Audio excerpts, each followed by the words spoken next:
What is going on, YouTube? I am Germ. Today we are going to be running through the patch notes for patch 10.6. I know it is really early and this patch 10.6 doesn't actually come out until next week. Today is March 10th and this patch will actually be coming out something like March 18th, next Wednesday. But Riot has been doing a thing where on Twitter recently, Mark Yetter, Riot Scruffy, the lead gameplay designer or something like that, has been actually releasing the patch notes a week early just for people to see, start reacting to, giving their thoughts and opinions, and start getting ready for it.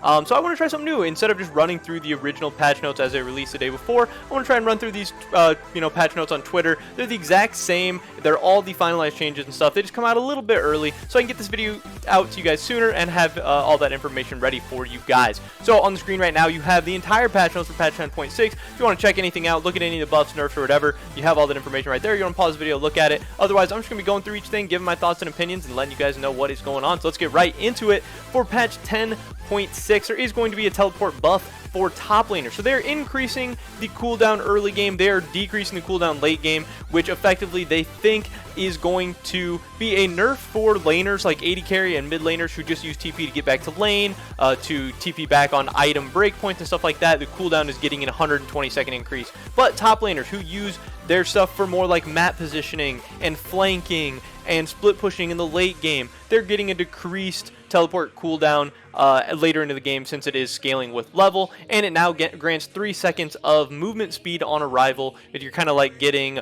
the home guards buff a little bit when you TP, which is also going to be really great for flanks, which is more often going to be top laners than mid laners or AD carry. So it's supposed to be a top lane focused teleport buff, but man, that is getting a big cooldown increase early game. That'll be pretty crazy, a little bit weird to get used to. Death's Dance is getting a rework, is getting a shift from a full AD item to an AD armor and MR item. It's actually going to build out of Ages of the Legion now. That should be really interesting. It's going to be a mixed weapon. Instead of just a straight offensive weapon, it's going to have some offense, going to have some defense. I know people are really excited to try it out on stuff like Graves, Master Yi, and it should be interesting. I don't know exactly how strong it's going to be until we see it in action and stuff, but that'll be interesting for sure. And then finally, another funnel nerf.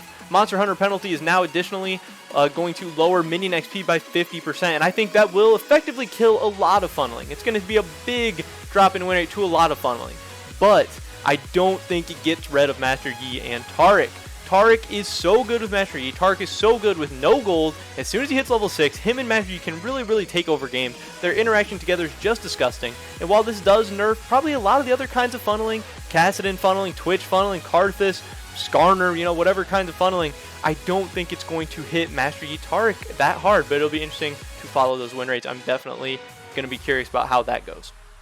Then we got some nerfs in this patch. We got Senna getting her passive AD per soul down from 1 to 0.75, and her weakened soul cooldown per champion, instead of flat 4, it's going to be 6, 5, and 4 at levels 1, 6, and 11. I think that makes sense. Senna has been really strong as an AD carry and support for a while now. She could use some nerfs. Aphelios is getting his Severum lifesteal down, and his Infernum damage to minions down, and his mini Chakram damage is getting decreased as well. That's a lot of nerfs. Aphelios has been getting a ton of nerfs pretty much every patch since his release, and I think it's warranted. He is pretty busted. He can do really everything, and hopefully these will get him more in line with some of the other AD carries, because he's really he's not even a jack of all trades, he is the master of all trades. So getting a ton of nerfs should be really good. Garen getting his magic resist per level decrease and his E crit scaling decrease a little bit. Obviously the magic resist per level, that'll push him out of mid lane a little bit, make him a little bit weaker in mid lane, not so abusive, especially into those kind of AP assassins that he's really good into right now. And his crit scaling, that'll just reduce his damage a little bit. He's still going to be really easy to play, still going to be really strong, really easy to pull off. But maybe we'll get his win rate down more in line with some of the other champions, because he was kind of 53 plus win rate in both top and mid lane this last patch, which is pretty disgusting. But he's kind of getting nerfed just because of stupid jungle buffs, so I don't really know how I feel about that. Darius is getting his W bonus damage reduced and his W mana cost increase and his E mana cost increase. Obviously with increased mana cost, he'll have less time to bully you out, he'll have less spell rotation, just be really annoying, especially in the early game. And that W bonus damage, that is a pretty significant decrease, so hopefully he'll be a little bit weaker and not be able to bully you out as hard, but he's still, again, going to be a really easy champion to pull off. It's still going to be pretty strong, so I don't think they're gutting either Garen or Darius by any means. Shaco getting his R clone auto damage reduced from 75% to 60% of your total AD. And I think that's a good nerf. I hate Shaco. I think he's really annoying to play against. I think he's been pretty busted for a while now in both jungle and support. Also getting his ultimate damage reduced a little bit. That should be nice. As far as the buffs, this buff is to Soraka support. She's getting her Q heal increase and her Q movement speed increase. Those are going again to be a little bit more of the support focused buffs. They've kind of pushed her all out of the top lane, especially with the Spell Thief's Edge changes, so I don't think we're risking anything happening with her too much. But they had to nerf her a bunch to get her out of top lane. Now they kind of have to give some compensation buffs. Anivia is getting her R chill duration for conditional E purposes increase, and it now matches her Q. Nasus, no changes for him. They're getting pushed at 10.7, but if you're looking for Nasus buffs, just know they're on the way in just a couple of weeks. Urgot getting his Q slow duration increase and his E stun duration increase as well. That's just going to give him more time to stack up Conquer, more time to do damage, more time to get people low to be able to ult. And yeah, that's what makes Urgot so oppressive in the top lane, especially against melees. So he could start coming back. Kayn is getting his passive orb rate increased. Buffs like that are so good for Kayn. I think he's just on the edge of being a very strong jungler, and this could put him over the top. Because Kayn with a form, he's honestly broken. Red form, blue form, whatever. If it's into the right composition, it's really strong. The only problem is he's so weak and it takes him so long to get his forms. But if they can increase that passive orb rate to a substantial amount, he could be very strong. Kindred getting her AD per level increase, her W missing health restored is getting an increase, and her R heal is getting an increase. Her R heal, that doesn't really matter too much. Her W missing health restored, that's pretty significant, and obviously her AD per level, that's going to help her in the early game, it's going to help her scale up as well. Should be interesting. It's been a while since Kindred's been like meta, so I'm definitely going to be interested to see what those changes do. Hecarim getting his R fear duration increased later in the game after he puts points in his R from 1.5 seconds to 2 seconds at max rank. I don't think that'll be too significant. Obviously, more CC, especially on high priority targets, is going to be good, but only half a second more just later in the game on his ultimate. That shouldn't matter too much. It's not really too big of a buff, at least in my opinion. Xerath is getting his W sweet spot damage increase from 50 to 66.7%. Also, his ultimate damage is getting a nice little increase, 2% AP and 20% later in the game. It should be really nice. Xerath, again, another champion who's been kind of a bad spot for a while. The meta just doesn't fit him too well, so even with those buffs, I still don't think he'll be like, the meta mid lane or anything like that. Veigar is getting a small increase to his Q damage, but again, his Q is on a very low cooldown, so just 10 damage increase, but it's a spell that you're going to be landing 3, 4, 5 times. It could be up to a 50 damage increase if you're able to land Q multiple times. Then also, you're stacking up your AP with stacks as well. Makes it easier to stack, more poke, more damage. That should be a nice little buff for Veigar, but again, he's kind of the same, along the same lines as Xerath. They're immobile mages who need time to scale up, and that's just not really the meta right now. Draven is getting a W movement speed increase. That should be nice. Allow him to just fly around a little bit, stay alive, dodge some more stuff. But, Draven's all about the damage, so I don't think that'll be too crazy for him. Not a lot of massive buffs yet on this patch. Morgana is getting a movement speed increase, and her E shield amount is going up. That will be very nice. I know in low elo, a lot of Morganas don't really like to use their E, but if you use it, that'll be good.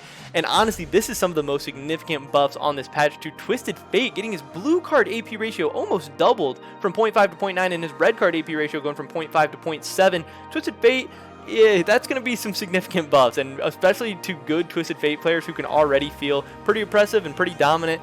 That'll be pretty insane. I'm curious to see just how good Twisted Fate is going to be on this patch. It's a champion that not a lot of people play. Not a lot of people know how to play him well, but man, the people who can play him well can really dominate with it. Finally, we got some Ryze buffs. The very last buff of this patch is mana regen per level is going up, and his W damage is getting increased. That'll be nice. I do think Ryze is pretty fun to play. I enjoy playing him, but man, he is so annoying in the fact that he can dominate top lane and be really annoying in mid lane. He has a decent early game and just scales into an absolute monster, so I'm not really a fan of when Ryze becomes meta, so hopefully I don't buff him too much, but he has been in a really bad spot in solo queue recently, so we'll give him a little bit of room here. Mana regen, super nice, especially early game. He can definitely run out of mana quickly, and W damage, that'll be a pretty nice damage buff to him, even though it's not, his main damaging spell or anything like that. And then finally, we got some changes to the jungle pool. Brand, Zyra, Morgana, Shen, Teemo, and Yorick are all going to be getting jungle buffs. They're trying to turn them into junglers. I'm not too excited about any of this stuff.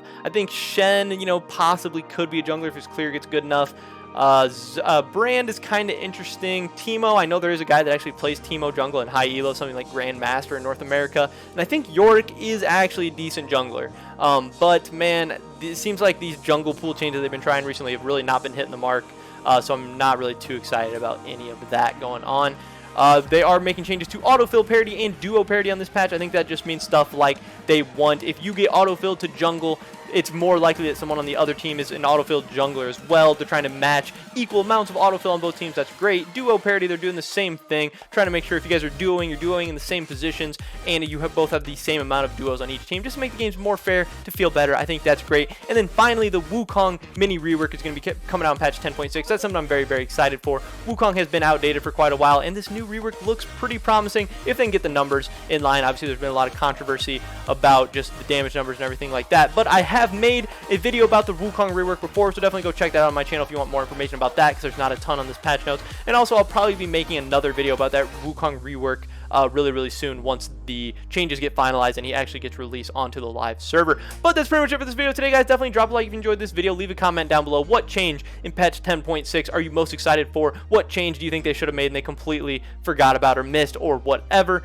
Definitely subscribe, stay updated on all my latest content. We got tons more informational videos like this, but also guides, strategies, all that great stuff. Tons of League of Legends and Riot Games related things coming your way in the near future. Hope I catch you guys in the next one, but until then, peace.